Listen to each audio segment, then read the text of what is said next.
ladies and gentlemen, and welcome to another episode of the CD Racoola Show.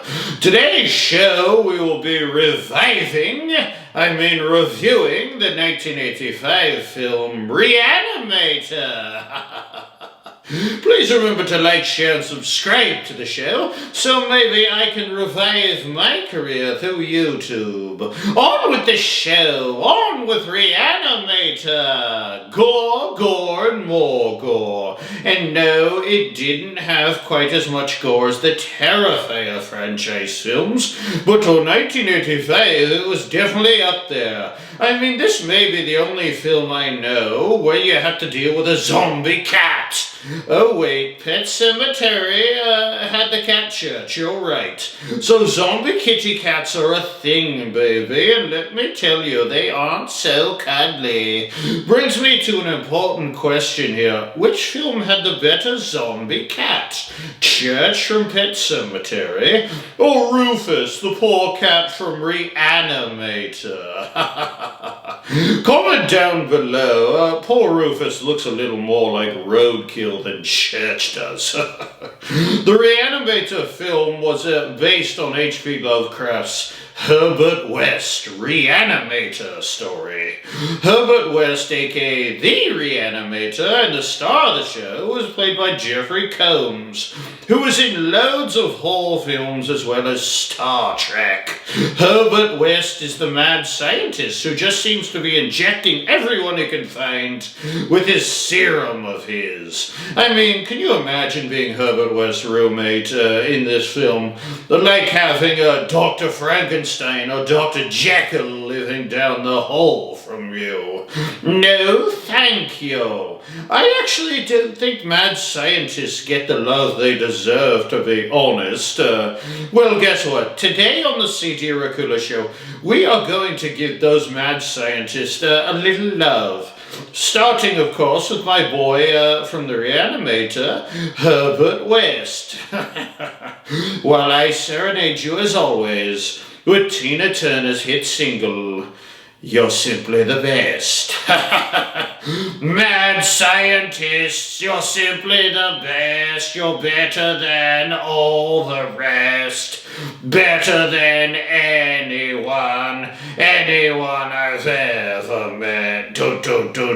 Mad scientists, you're simply the best. Okay, now that I've sung my black heart out for you, and I feel that mad scientists have felt the proper amount of love from old CD, let's move on here. I talked about Herbert West's roommate and school buddy, Dan Kane, whom was played by Bruce Abbott.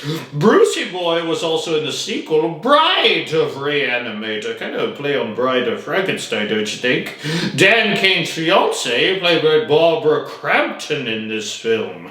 Barbara Crampton was in tons of good horror films, but a couple of my personal favorites are 2019's Creepshow, Puppet Master the Littlest Reich, You're Next, and Shopping Mall. I really need to review a Puppet Master film on this channel. You know how scary puppets and little dollies can be, that's for sure. Great horror, Scream Queen Barbara Crampton is, no doubt about that. Had a great career.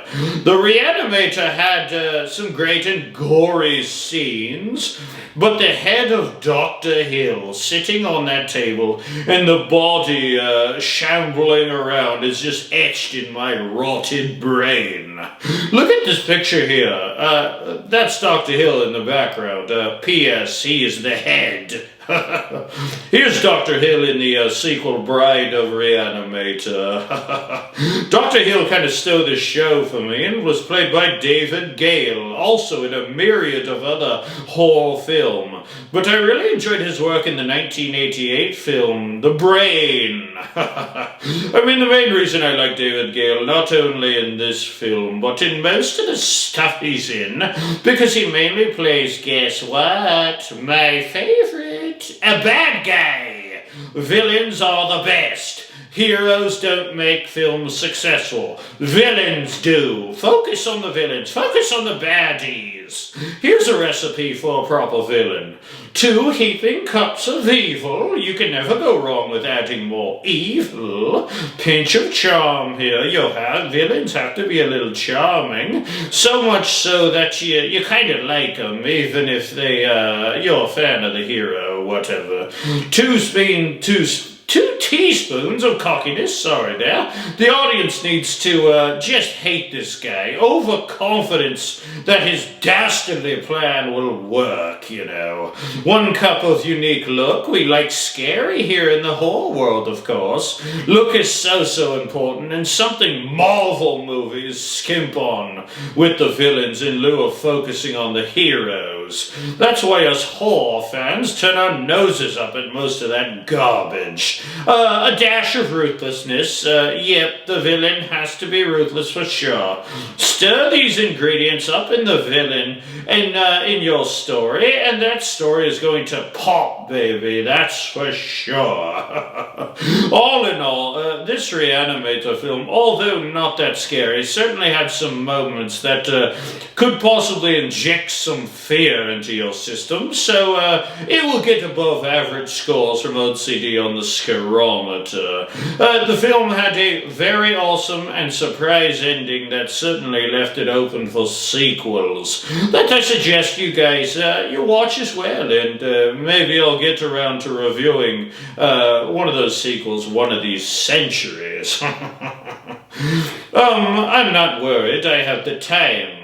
But do you? I would like to thank you for joining me here today on the CD Racoola show, and if you could inject some neon green serum into your lifeless body so you have just enough energy to push the subscribe button, I would be most grateful for you, my dears.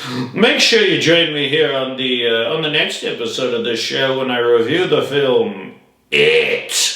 Oh boy, going toe-to-toe with one of the greatest monsters of all time, Pennywise the Dancing Clown. Should be a lot of funsies. It's going to be fun. To next episode, my little blood bags, if you feel the need to revive your cat, your dog, your gerbil, or your best friend, just remember, what comes back from the other side might be a tad evil.